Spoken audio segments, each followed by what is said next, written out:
Welcome and good afternoon, our viewer. Thank you for taking up time being here with us on this episode of Women at the Frontlines. We are delighted that you have taken time to follow us. Yes, we are here every Saturday on Civic Space TV, and our purpose here is to bring to you inspirational persons, personalities, women leaders here in Uganda and beyond, so that you are inspired in your journey as well. This is an intentional space and would like you to pick lessons here and there. We are also challenging you to come out from your comfort zone if you are a woman who is aspiring to be a leader. And today I have brought you a woman who is going to share her story. Her story is very inspirational, having worked with civil society and then moved to parliament. Certainly her journey does inspire many of you. And today's focus is discussing that relationship between activism, gender activism, feminist work, women's work, and how close it is for politics, because these women who work in those spaces are ready for leadership. So we'd like to challenge you, 2026, in the next round of elections, to come out from your comfort zones. Arise, woman, wherever you are, and let's make politics our mainstay. Let us neutralize these spaces. Let us arise as women. So join me as I welcome our guest today. And this guest is very special to me, Honourable Rita Atukwasa. You're very, very welcome. Thank you. You traveled all the night to be here. Yes. That is so serious, and we are not taking it for granted. We want to thank you so much. And I know your story is going to help us in growing leaders. You have walked that journey. See how far you've come. We want to thank you so much for being here. Thank you very much for inviting me. And you look very exceptional, very rare, and very smart. Thank What you. is all that about? That is your Um, brand, or, you know? That's also part of leadership, Okay. communication, Mm-hmm. being able to stand out, Mm. being able to give people an opportunity to point at you that she's the one Wow. without too much struggle I like your boldness. to look for you. Yeah, wherever she So, is, you'll find her in. Have you given it a name, that style of yours? There Yeah. should be some. Yeah, the name is actually a Runyankore name as they understood it. They actually gave me the name. Wow. After I did all this, so they say Wakatambara. Wakatambara. Okay. Mm. Honourable Rita Atukwasa represents Mbarara City. And Mbarara, of course, as you know, for many of you who've not been there, it's a land of honey and milk. Beautiful. Please say hello to your voters in that language. Abe Mbarara Murimuta. Hello, hello. Abanyambarara mwena Yes. ni mbahisiaho endamsyo na rukundo mpango irakari y'abantu nijaganiraho nimwe Wakatambara kandi omwebembezi wanyu omwatiremu obwesigwa okukwatanisa nanye tukabasa kureba ngu Mbarara City niyo yabanza omu site zona ezomu Uganda. Wow. That is the language, Runyankore, and she's saying hello to the voters. But particularly, I wanted you to say hello to the women. But I know the women that are watching will be inspired by your story, and we are looking out for leaders. We are looking out for leaders, women who will say, I am here, send me, just like you said to the people of Mbarara. And here you are, Honourable Rita. I would like you to just, for the purpose of those who are not from Mbarara, who do not know you, just to say a few words, because you are relatively new in the political office in Uganda. And who is this person that we have here today? Yeah, my name is Atukwasa Rita Bwahika. I am a Ugandan. Of course. First record, I'm a woman. I'm a mother, I'm a wife, I'm a gender and feminist activist. We carry all those titles. Yes, Are you a farmer? No. Not yet? No, not at all. I am a social justice promoter. I really, even if I woke up on my lips, on my mind, there sits a woman, there sits a girl child. Yes. That I won't deny it. It's just like the heartbeat, the way I breathe.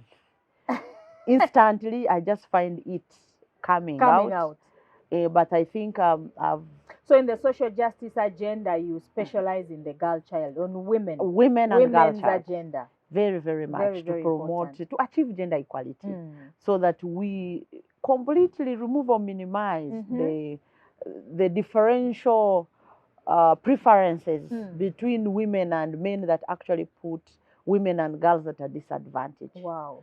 For me, it is very difficult to talk about women without talking about girls, because the two are just intertwined, you know, where there is a woman, there is usually a girl child, and vice versa. You know, there is now a saying that we've over talked about women and the girl child, and if you follow the chats on the social media, men seem to be putting up. I've seen a group that calls itself Amani Boys Network. So men think we are not doing much in terms of responding to their concerns. We are leaving the man behind, in other words. I actually like the way you have stated that men think we. So I want to put the we as if women. Yes. And of course, this conversation is not a good target to concentrate on, because when you are doing such huge work at the national level, community level, world over, statistics communicate. And statistically, there isn't any that has put women and girls at the forefront, apart from the negative side. You say ill health, HIV, poverty, illiteracy, low income levels, gender technological gap. You talk about political leadership, you talk about school leadership. The one at the tail end, it's a woman. It is a woman. You understand?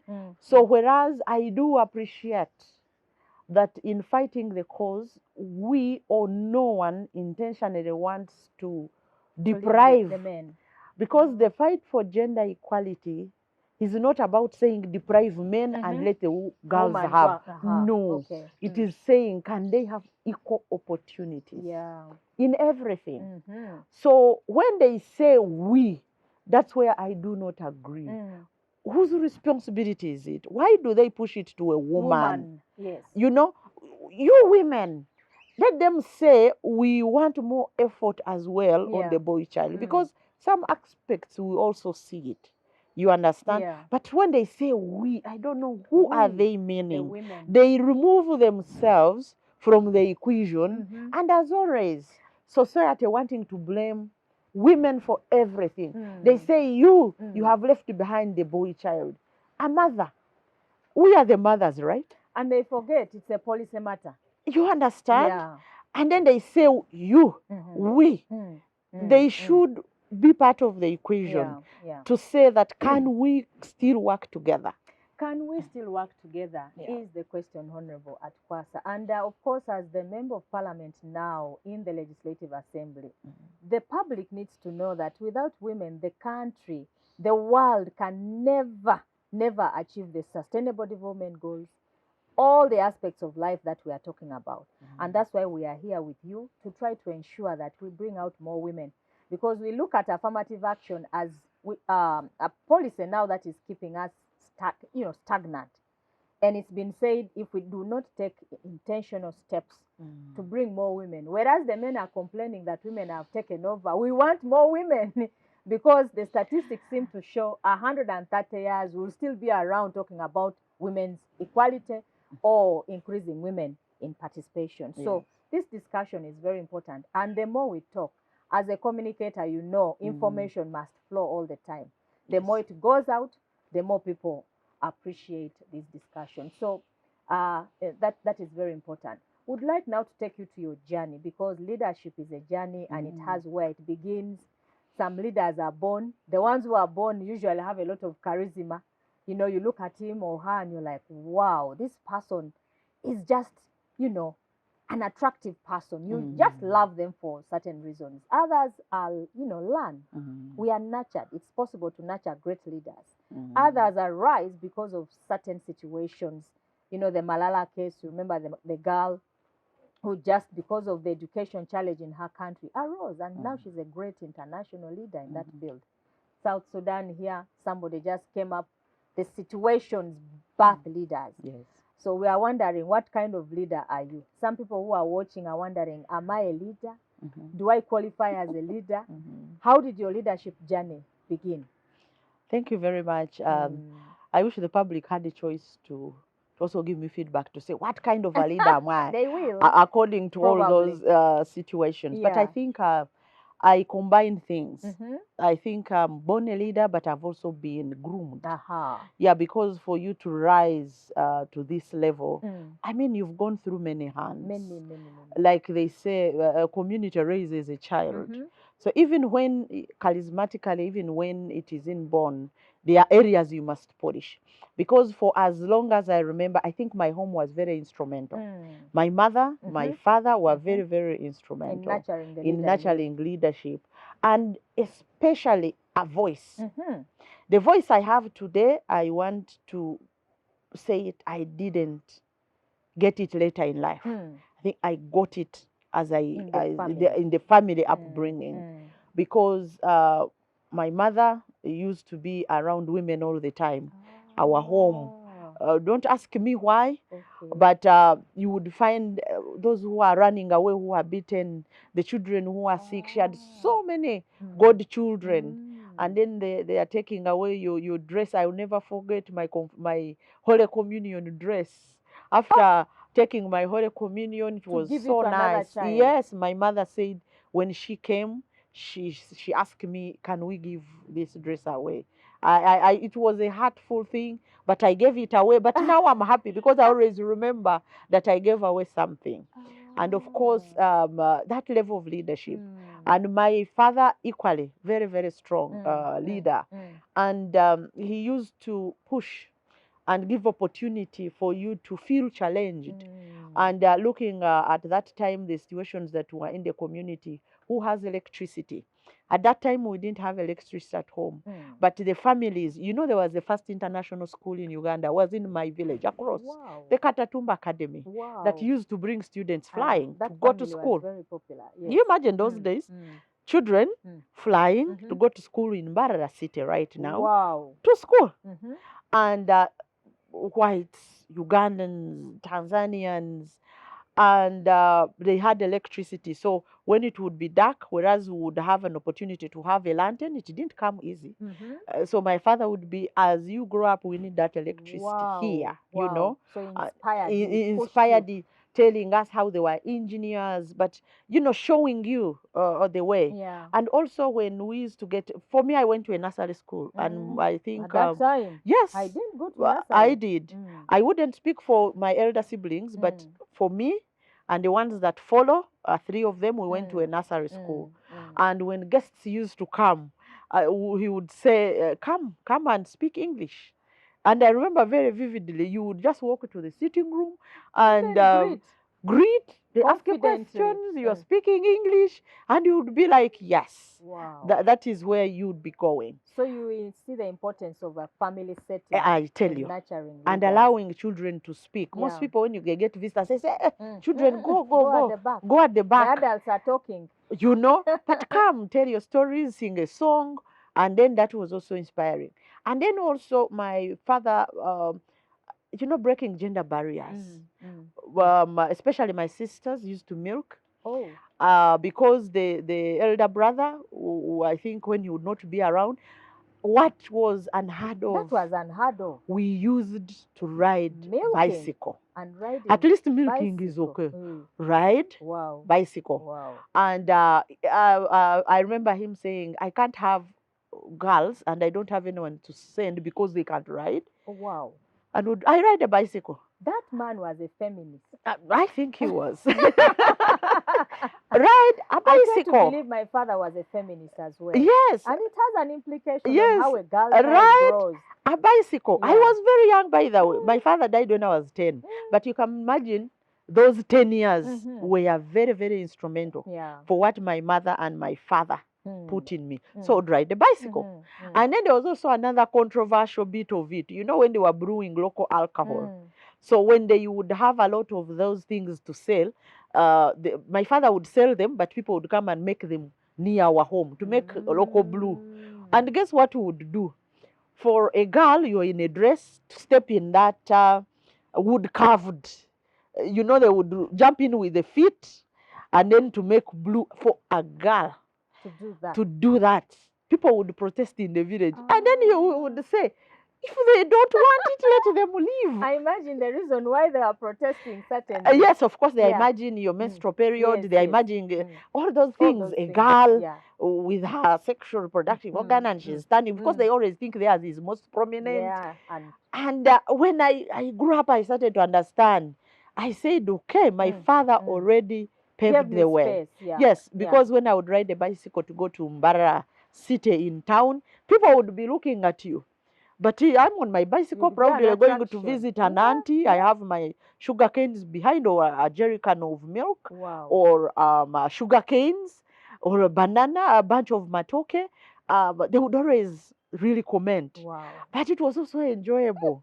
Very few people have bicycles, very few people, and you are busy Wow. on your bike. That was an interesting Yes, childhood, yes. certainly, Very which was quite interesting. enriching. The Yes. home setting is very critical for a girl child. And Very, usually, most of the stories that we hear, fathers have a lot of influence. Yes. So being a feminist, our viewer, is not a derogatory term. Some people think a feminism is, this bad term. It means you support the empowerment of women.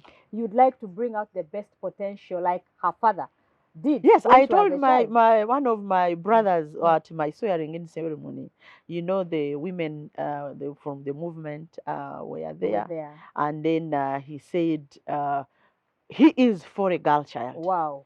And he said one of the reasons they had to be there for me.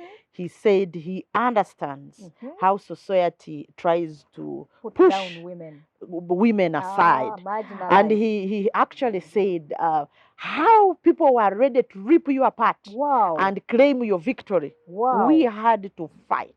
Wow. So when I was closing in the remarks, I said, please, my brothers, know from today you are feminists. Wow. Because they fought. They fought, and it came from him. And he always says, a girl child, always sending me clips here and there, both of them, sending me clips, when there are such controversial issues. So I said, yes, you could be still growing in it, but strongly.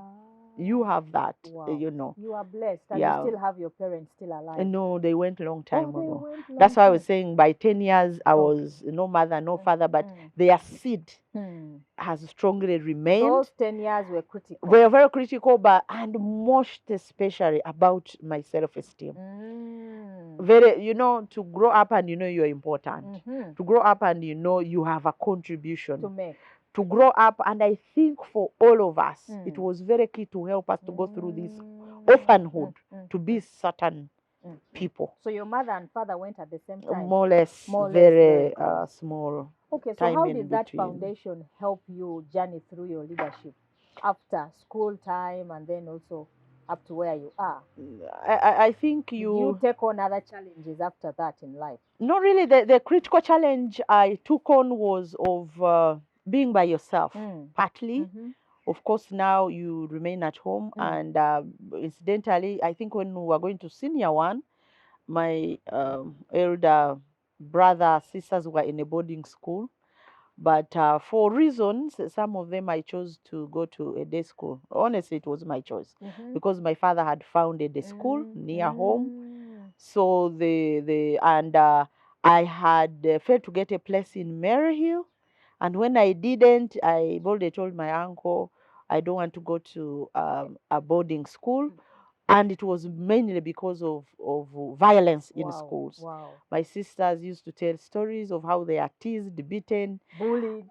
That used to scare me. Traumatized. So there were two key reasons. Then the other was a funny one, but for sure true. Eating posho in school. You didn't like the posho? No, I liked the posho. But my father loved dogs. And unfortunately, for those who are watching, I'm not bragging, but it's the truth. So they used to make posho for the dogs. So every time you would find the caretakers, the girls and the boys would have at home when they are mingling, and it's it has a nice aroma. You want to eat it, and they beat don't your eat. hand. Yes, don't eat posho for dogs.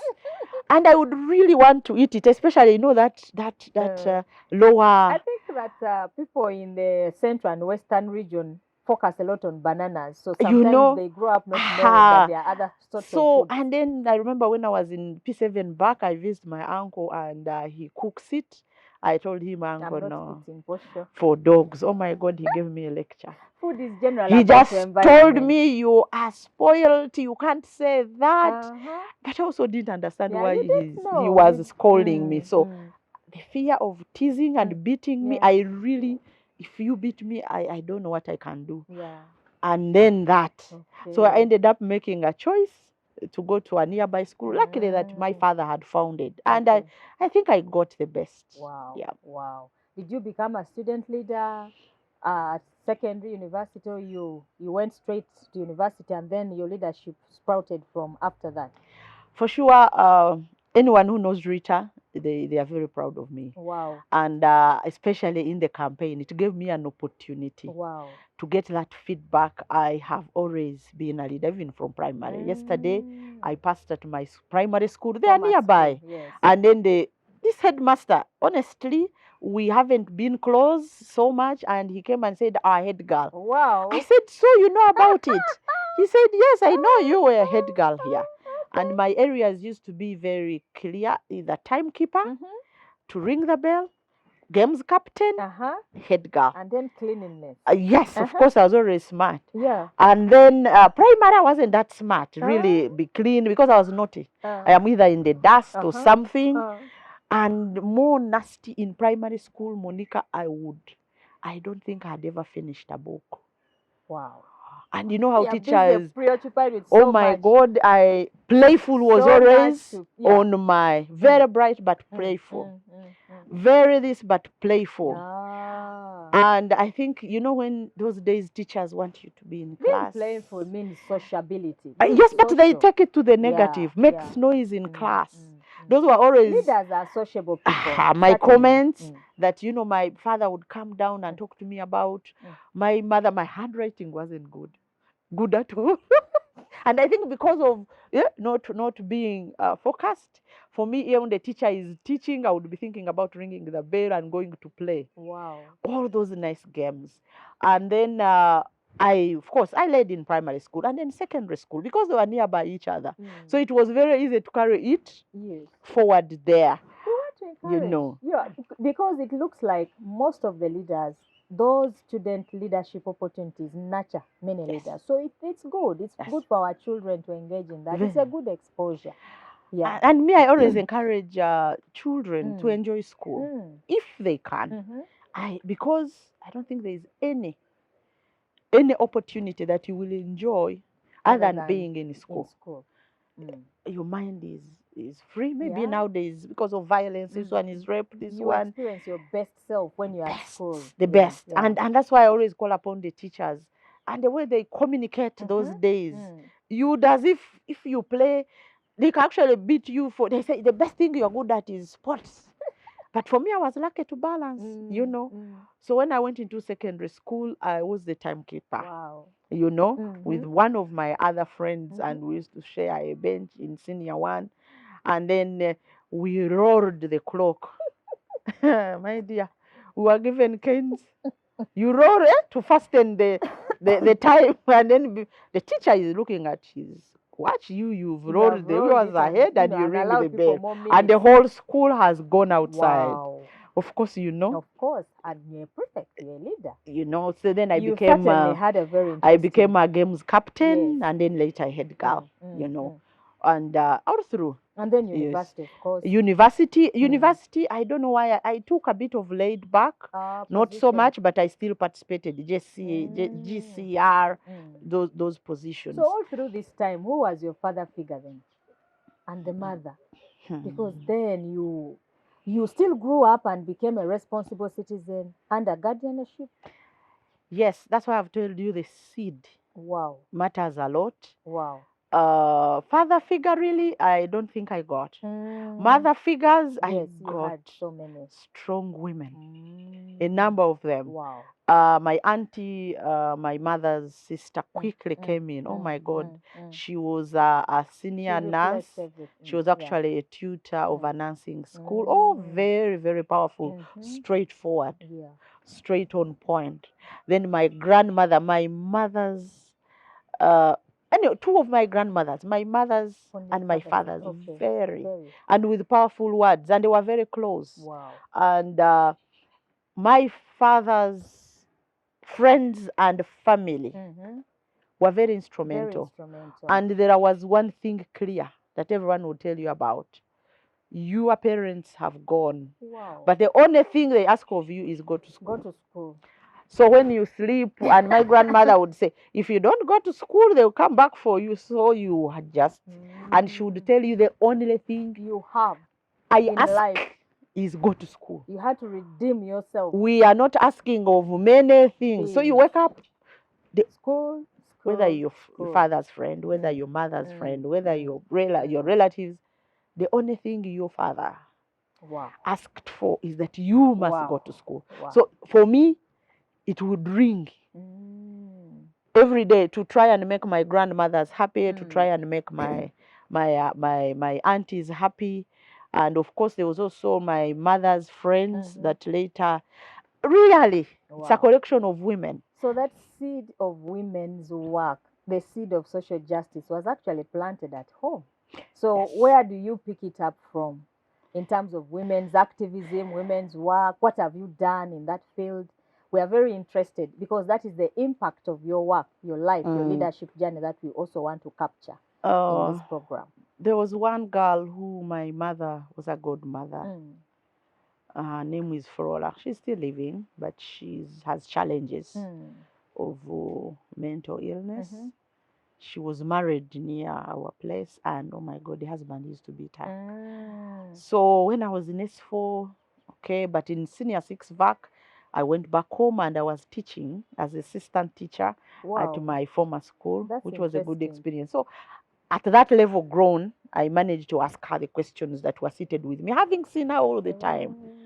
One, I asked her, do you really love this man? He beats you every day. She told me, you won't understand.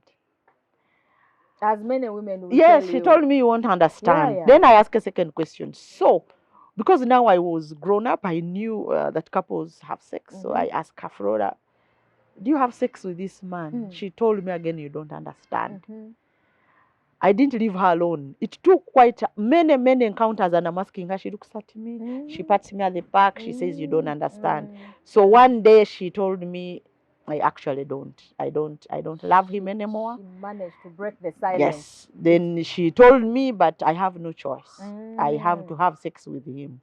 So in my mind, I said, oh my God, I didn't know what that experience looks like, but it sat with me. Of course, our viewers who are watching, some of them are shocked that we can talk about these things the way they are. Yes. The wording and everything. Yes.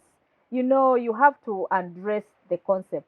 If you don't address it, domestic violence will not be understood. No, but also I would be lying. Certainly. I would be lying to them because you ask me those questions, and honestly, and this is a feminist, they are seated with me. So after university, actually in the university, my friends, they actually forced me to do a counseling course. They asked me when I was in first year, I refused. Second year, so when I was in third year, they enrolled me and brought me an admission with I think it was Professor Smith, and I asked them, why are you people pushing me to do counseling? They told me, Rita, you're helpful. You always have some answers. You're always around. So I took it, and when I did, I started getting some of the answers. Of course, I would always wonder, why do those things happen? Me, I would wonder, you beat me, I stay with you. Why? Pain? Yeah. I would not, because even when a teacher, and I would work so hard to make sure teachers don't beat me. Because I that pain, oh my God, is bad. So now from that counseling course, by the time I finished university, it was ready. And as fate would have it, then I went to do social research. How I ended up there, equally friends. Yeah. Dish to project, maternal health, HIV. Somehow your journey was calling you. You know, the pursuit in life. Your calling will always bring you out. You know, God weaves your path. Our path. But we never know until it one by clear one before unfolds. you. And then you look, you're like, This okay, is where I was to destined I'm to born be. to do this. Exactly. So I ended up at the Institute of Public Health, then Makerere University, which is a school of public health. Entirely, the research is among women and girls. Oh, and their challenges. And their challenges. Oh my God. Wow. And your mind was like, so wow. I cried. Tears dried out. You said I must do something Yes, now. and you remember they drop you in a village. You are like two, but each one takes their path. You have like leaders in the village you've introduced. Then they go taking you to where your targets Baptism. are. So you are looking fire. for women who have just given birth. 2 months, 3 months, you're looking for like acute respiratory infections for children. But also you would find that is the first section, and the section is on maternal health for the mother. Oh, wow. Safe motherhood. Oh, wow. And then, so the questions. I remember this lady in Ruwero crawling. Pregnant. Crawling. No, she had given birth. She was crawling. Blood was moving. On her knees, crossing from the house to the kitchen. And the kitchen had like a steep. Right. So I appear like at about 10, that sweet sunshine. Already now. But then they have told you don't withdraw, try and don't show your shock. Yeah. So I'm seeing the blood on her legs. Because they were trying to why do women give birth? Why don't they go to hospital? So of course she sees us. Nothing. Yeah. So now I didn't even go straight. Then I asked her, what's the matter? She said she gave birth and the baby is inside. Wow. Like that night. So I asked her what is she going to do. She is going to the kitchen to make something. For herself? For herself. Of course, in my village, I knew when women would give birth, people were around. She was just alone. Whoa. And the small baby had been left in the house. So I asked her, so now what is going to happen? Of course, in my mind, I know I'm not going to stay to light that fire and cook. For her? For her, because they think that is even not allowed. Wow, wow. So I asked her, but can't you have anyone to help me? She says her husband does not allow. And she said to me, it is all true, I am hungry. But kuruenjala eyange nze nandisigadde neebake naye omwami agenda kukomawo bweba nga talina kyasanze agenda kunkuba. Wow. Monica, I died. I looked at this guy I had, I looked at this woman I had. Actually, for me, for those first like 2 months, I would end up with no money. Wow. Yes, completely. So I dug in my pocket, I gave her money. And I died. Wow. It was so hearty. I had one. Yes. And out of all those experiences, then the other one, I gave money to a young girl. She was from Kanungu. She was in Imbuya. Bombo. Bombo SS. Bombo Barracks. I gave her money because she told me she wanted to escape. She had been kidnapped. Into a marriage? Yes. Wow. By one of the army men in the barracks. Very beautiful. She was in senior 4. But my dear, my colleagues, we were almost. They ran after us and they told me to jump out of a vehicle. There was like a supermarket. I hid. Of course, they think they were identifying this young girl. And I don't know whether she found her way home, yeah, that happened in Kabamba. I was talking in the barracks, talking to women about family planning. Of course, they give you instructions. Wow. What might when you're talking to women, the women would want to come and listen. To listen to you're spoiling their wives. And at first we were given training when a man comes. And sometimes they would hijack the interviews. They tell you, she has nothing to say. I will speak for her. So you don't protest. You allow the man, he sits, you do the interview. And you actually write in the questionnaire to really make sure you're doing the interview on him. He tells you, yeah, this is what my wife. Some people might think these are too far-fetched, but they are real. It's real life. And then after, then he's happy, he will give you space. And then you try to see how you can interview the woman. Of course, the other questionnaire is null and void. So such, you imagine that baptism. So in the experience, when we came back, one very nice doctor that had given me a job, I remember them well, Dr. Pari and Dr. Nabemba, I think, Najembe Elizabeth. I explained. I remember Dr. Pari told me, young girl, those problems will not end. They will not end, and there are so many. They will not end, and your money. Because I told him, he told you the small transport. Yes, because they would pay us really good, well, for sure, for per day, for research. It was good money, and I would give. So he asked me, so would you come back with money? And I told him no. Then he told me, he spoke to me, said, these problems don't get us finished. And out of that, I actually, after like a year, I took a decision. That I should go to Chambogo University because I looked for where counseling, psychology I could do as a postgraduate. So they admitted me. I took it there because I thought I was going to solve some problems in society. Yes. Especially affecting the women. Yeah. and talking to them. And of course, I can't remember one case also in Ruero, this woman, my dear. You come to interview a woman. She was peeling, 2 daughters seated, her husband welcoming us with a very smiling face, and you're like, oh, this is a peaceful good family, certainly. And the women know how to whisper. And I always encourage women, speak up. There's something to say. Yeah, if you get a way to catch the attention of another woman in the neighborhood. I forever thank them for revealing those. And the woman, they can even use their mouth. She says, like she's trying to signal me. She won't speak when he's there. He welcomes me. And the daughters were, I don't know whether they call it peeling, okususa, okutondera ebihimba, beans. And the 2 girls were all looking down. Wow, like you could see that there's a problem here. So somehow I said, okay, let me engage this woman in some conversation that is not specific. Then I would see what happens. Remember, you're on the time, because if you're doing, but they used to give us, you would find that the most people you can interview are like 7. So it was qualitative, and you would have some time. It's qualitative. And of course, the people are waiting, the drivers, they are correct.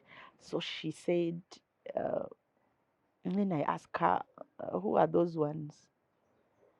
And then she said, abo bajja bange naye baana bange. As in, those are my co-wives, but they are my children. Huh? What does that mean? Okay. And I'm like, yeah, here you are. Then I ask her, remember, I am now saying I'm not going to react. Then I ask her, what do you mean? She says, oyo omulaba tata we yamuwadde olubuto. As in, do you see that one? The father made her pregnant. Oh. And then I asked her, what did you do? She said, she told me, of course, in Uganda, how she has moved to the police. They came and questioned the man. They took him a day, then they released him. They released him, yeah. And then she said, Katindi wano naye, as in, I'm here with him and them. Monica, I didn't do anything. You can't. That's a very traumatizing experience. Yes, and of course, having gone through the certificate of counseling at with Professor Smith at the KEST, it was called KEST. I'm told now it's a university. And the training of research skills, I withdrew. Yes, but I did my other gesture. When we used to travel, take fuel, they would, those days when petrol stations used to give a bar of soap for every, is it 10 liters? So I walked to the car, I brought 2 bars of soap, and I got my thing in my pocket, my money. I shook her hands and I left. But all those every time I would, yes, it would say, what could I do? What more can I do? So now all that compounded, and many others, the stories I can't tell that get finished. I end up in counseling. Women's work. Yes. And when I finished the course, I did work as I studied with the teenage centers at Kawempe and a few times at Naguru. Now, from a woman to a girl. to girls and Wow. boys. And the girl issues, my Yes. dear. The experience in the teenage centers were girls and boys.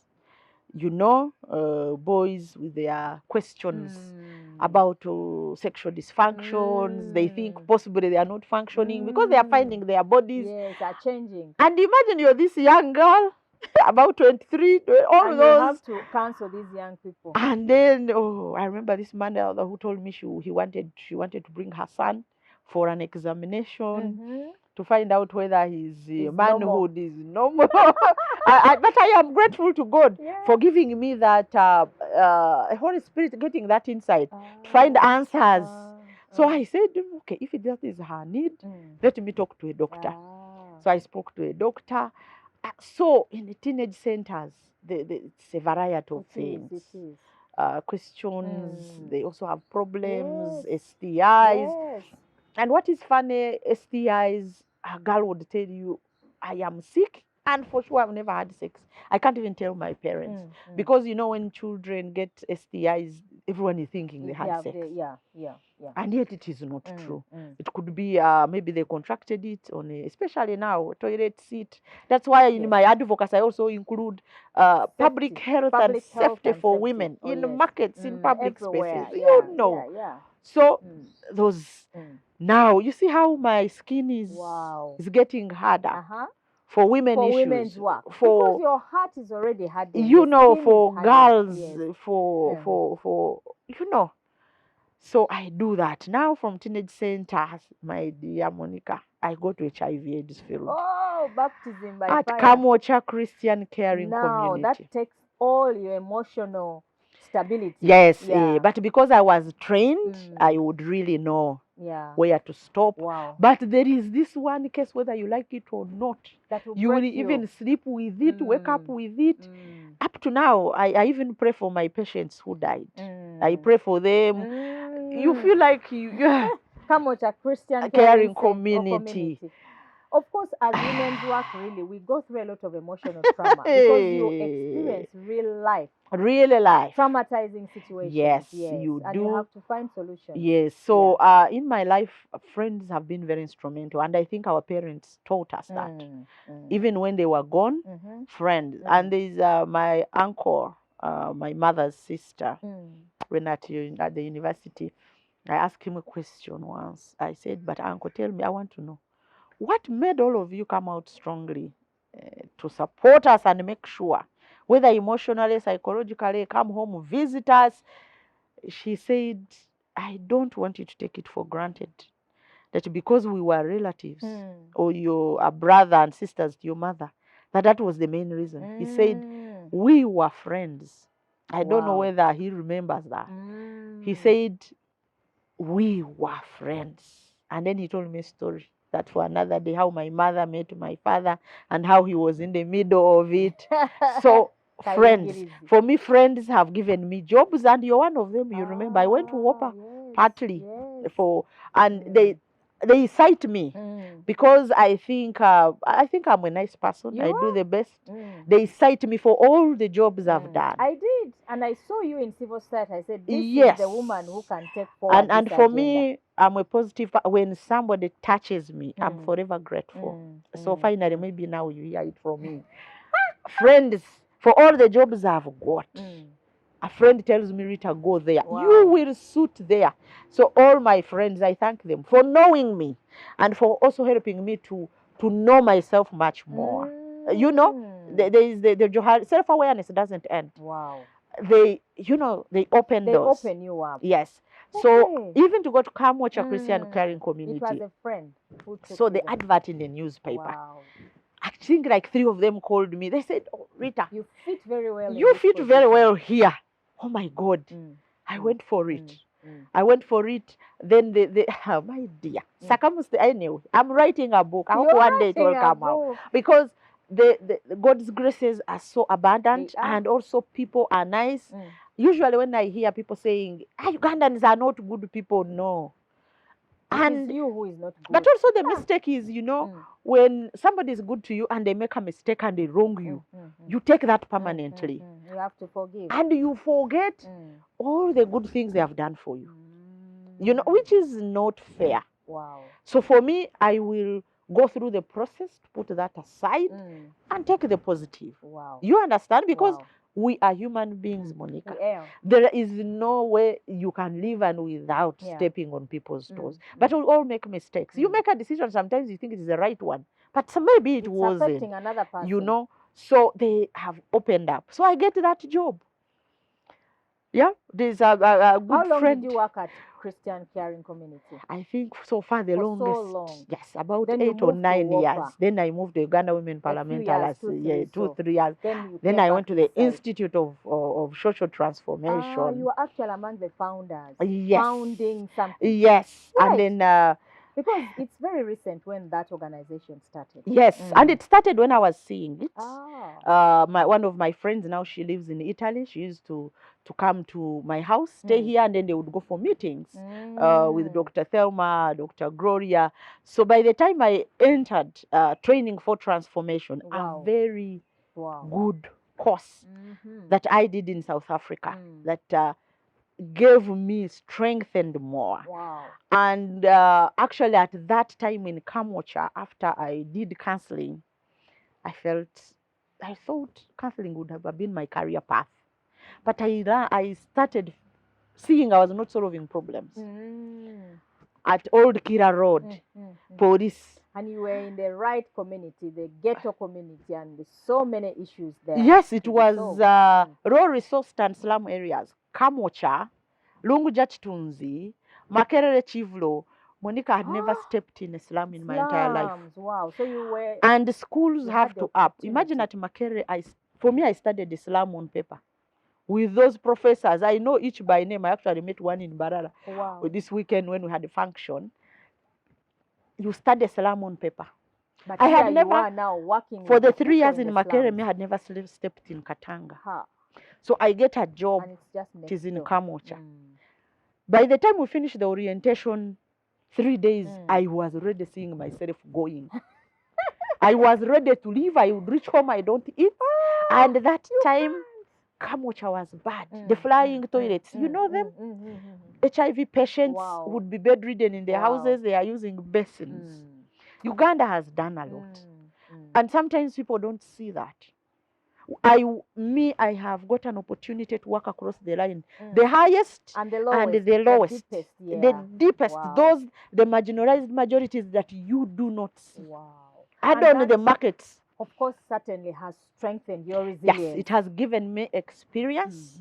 It has brought, and it prepared me, I think, to be a leadership and to be a national legislator. Wow. So you have it all. You have it all. You are ready for politics. You're ready to be a policymaker and legislator. Yeah. I would like you to go to that point now. Yes. So from what point did you decide that now I think this is time to go to the National Assembly to make policy for these people? I told you when I did counseling, I realized I was not solving problems. Because there was even fear that one day the ED at Kamocha Christian Community told me, Rita, because raped children were filed and you're in the center there. But I told him, good enough, I don't live in this community. I used to live far from where I work. Now, when I realized I'm not solving problems, there comes a program for advocacy. The management sat and I was, hardly even 2 years.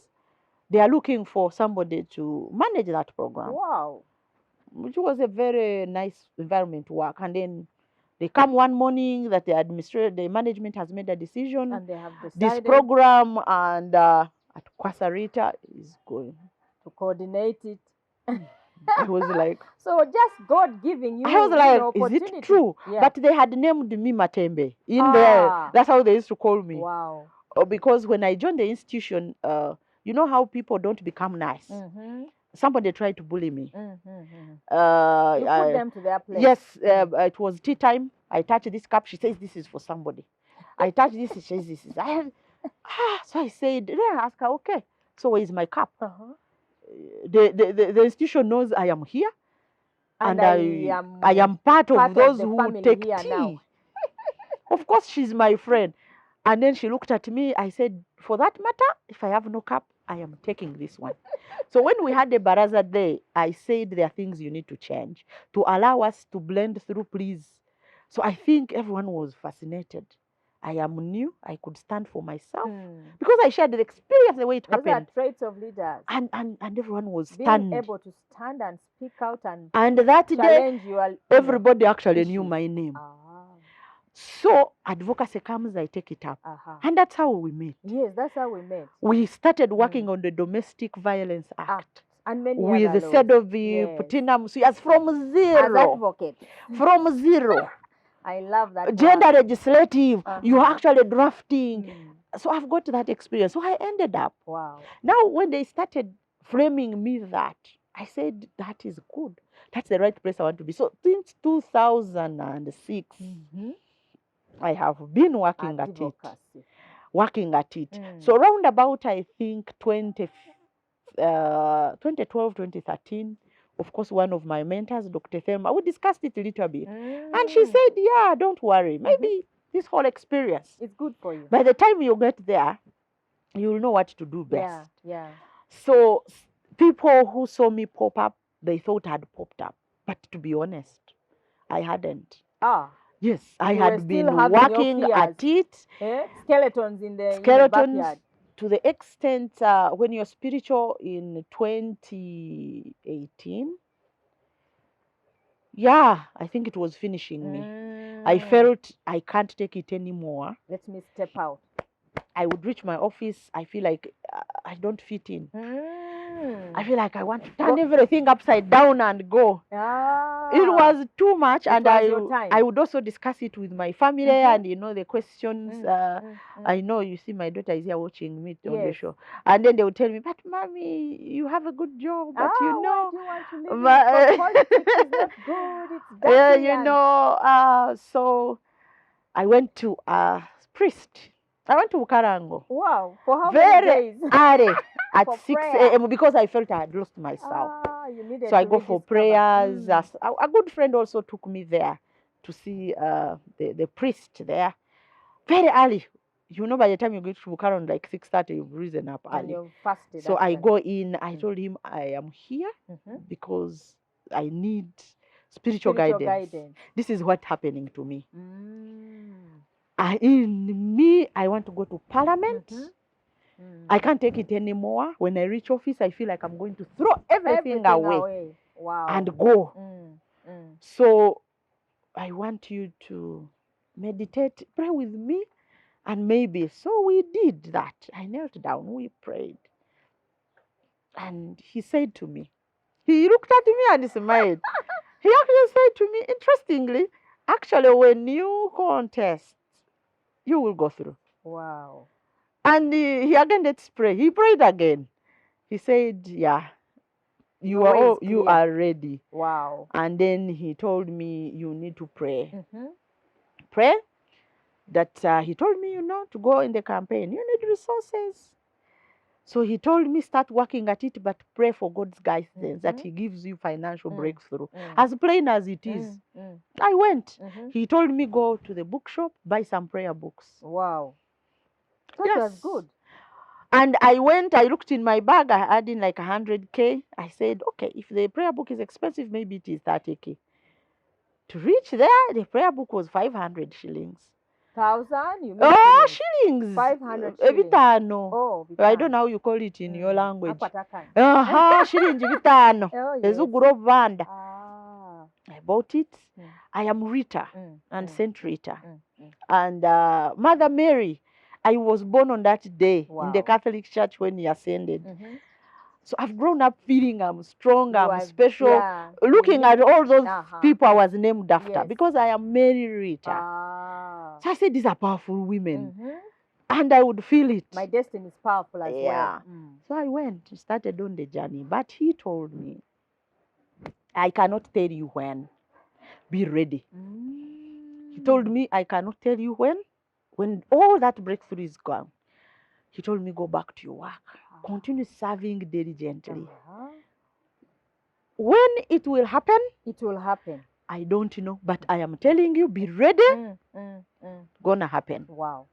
Wow. Wow. So believers who are there, those who don't believe, you better learn to pray. It's possible to dream and get, begin working Because on your dream. we are spiritual beings. Yes. Whether you believe in Jesus Christ, whether you believe in Allah, whether you are a Hindu, you believe in something, we all believe in supernatural power. Power. Absolutely. We plan, but God has weaved our lives long before we were even born. So the grace of God and the way it manifested. You did not know, but it happened. I knew. You knew. I was ready. Yes. If there is anything that is called ripe, you were ripe for it. I was about to. You could feel it. I was about to burst. Yeah, like. You could feel it. Wow. And now we just wanted to interrogate further your experience, of course. We were reading the papers. You were denied the flag. You were running around with so many court battles internally in the party. So how was that particular political experience for somebody who is also now thinking, I need to start my journey, I need to get there? Maybe just share your experience so that they prepare their skins for the battle ahead. Yes. I am moved by love, by passion. I love people. I do what I love. Very difficult. If you give me a task that is not here, I might not deliver on it. So I meant to let you know I enjoyed your campaign. The campaign. Wow. Because I was talking to people. That was the most happy moment. I do also enjoy campaigns. I was talking to people. So for me, every day, at the end of it all, I will end up smiling. Even what has gone wrong in the end, I would be, this is real life. Yeah. But I was very happy that God gave me that courage. Because I would promise myself, I need to add value to this society. And the most feared, the most unpredictable. So I went, and I also went saying, if I make it, I am victorious. If I don't make it, I am successful. Still. Because no one can ever write to you, no one can ever experience for you the life of that campaign, but the life of doing what you've always wanted to do. Absolutely. That's very important. No one, in my experience, no one should say, you know what, Monicah, just go into politics. And I also want to tell you, you remember when you were going to contest? I was there with Honourable Semira. The award she said to you that kept here. In your mind. In my mind. So I had quite a number of things. Wow. But also, of course, women that have been in my life. I think I come from a family of fighters. And as children, we have fought our way to be here. Yes. We fought to defend our property. Yes. We fought to be where we are as a family, so that the memory of our parents does not die in vain. They died young, but they did great many things that I might not make up to date. So my parents have been a challenge. But also looking at how women would fight to be there. For me, Winnie Byanyima, you know, yes, when she fought that last battle of the campaign, with the RDC, then was Ngoma Njime, I did not sleep, and I would smile all through. You on the radio, I didn't. Even when I met her later in life, telling her where I come from, I think it was one of. Then you look at people like Cecilia Ogwa, and they are there, and you. Then also I remember when Betty Among came to Parliament, that I also followed, and when she would be speaking, and then when the First Lady stepped out, yes, I was the happiest. Wow. I was very happy because I said, whereas many people criticized her, but she should know. Away from the shadow of the husband. Even her own. I always tell my friends, whether my brothers, whether my male friends, whoever, give women a chance to do what is seated at the bottom of their heart. Wow, that's so powerful. You wake up, he says, you know, you are a teacher, now I want to start a farm, rear chicken. Okay, we want to conclude with a few issues. Of course, we know your experience was difficult. Yes. And sometimes we think that women who are activists like yourself have fought a lot in the political parties. I don't know if you agree with us with that, because your battle was not an easy one. We saw you battling with the primaries and then the finals. Yes. How was it? Was it a battle for you, really? Yes, it was a battle, but my family and my team stood by me. They stood by you. And I thank God he gave me an opportunity to experiment novices. My team was largely not experienced people to look for votes. But why I take that path is people have given me an opportunity, even when they know I am a new person, all through my career. Yes. They say you'll be a manager, not because you've been one, but you will make it. So, believing in me. And then when you're from this world, even now, the people I work with, they say gender activists. I am happy about it because if I'm who I am, I can't deny it. And of course, when you're from the civil society, people want to quickly rebrand you for opposition. You know, if you are on the opposition, it is also okay. But sometimes you are on I was on the NRM ticket. So they want to use it as a mechanism to push you also the other side. Yes. And also I would tell them that I suffered that a lot because I stood out for social justice issues. And I would tell them that I don't think NRM is a party that doesn't want people who are as strong as I am. Because I said if the party also needs to be there for the future, they need strong people. Women, strong men. Like me. And those who will bring issues on the floor. Exactly. And issues on the table. And also when there are issues to iron out, there should be those. Because I know they iron out things. Absolutely. So I would stand firm and I say that is who I am. But you also need me.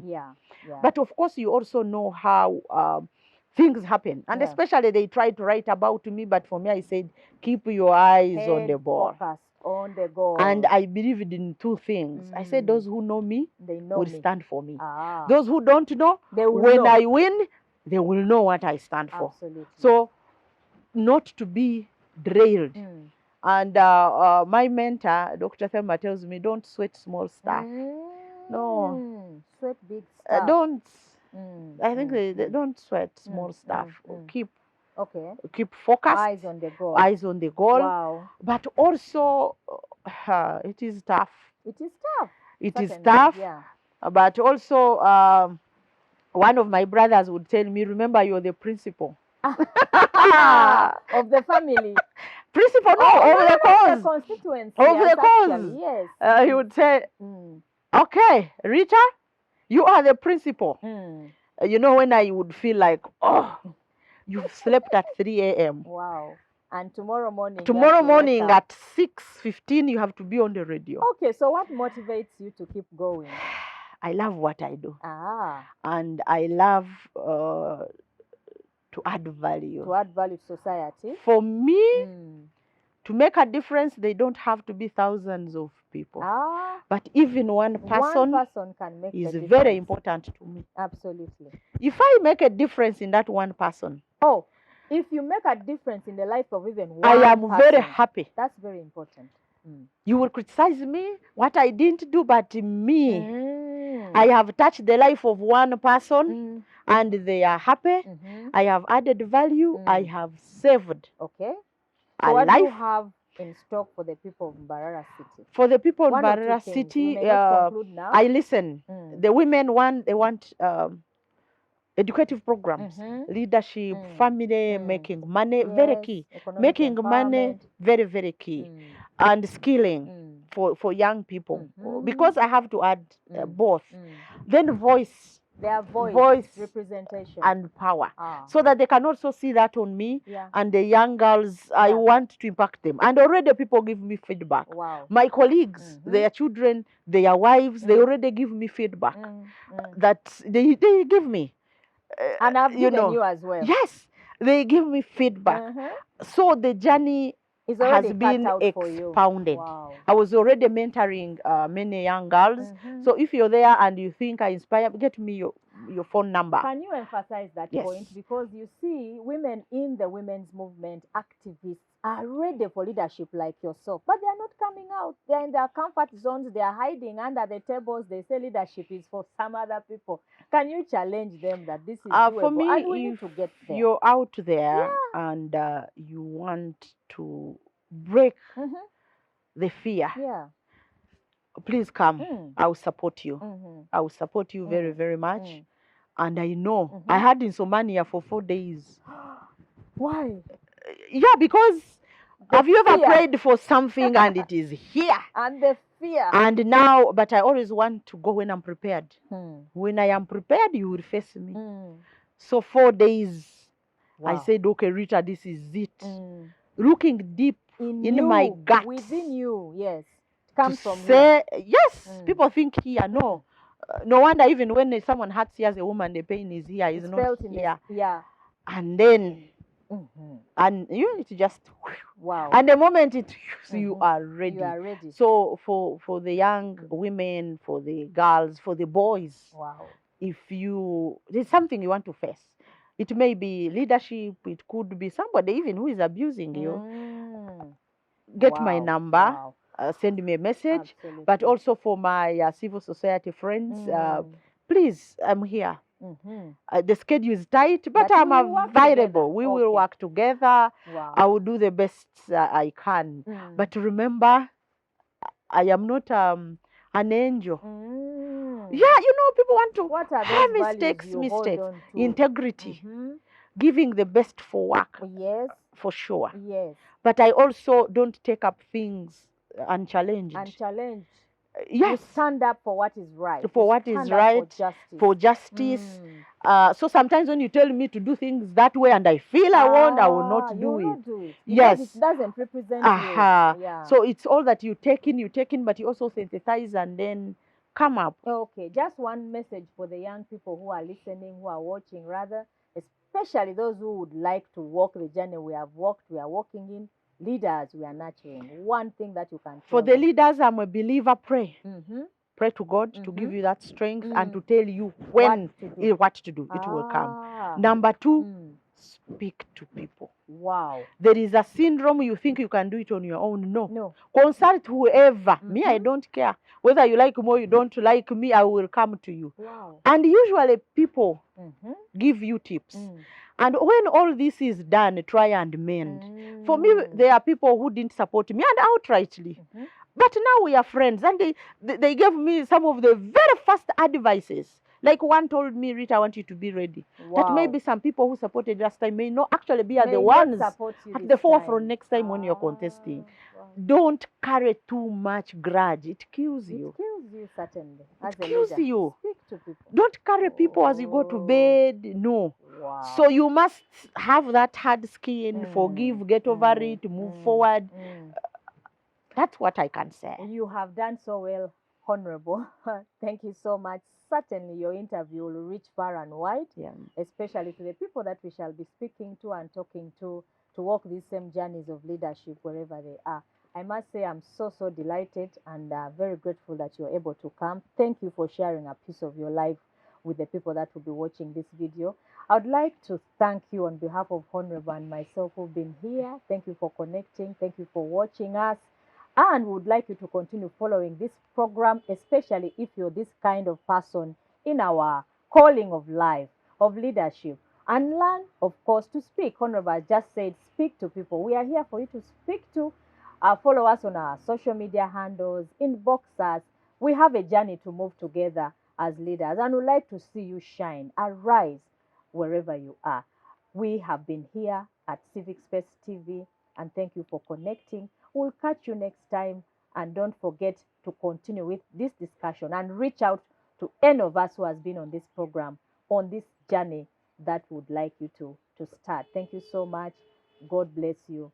Shalom until we meet next time.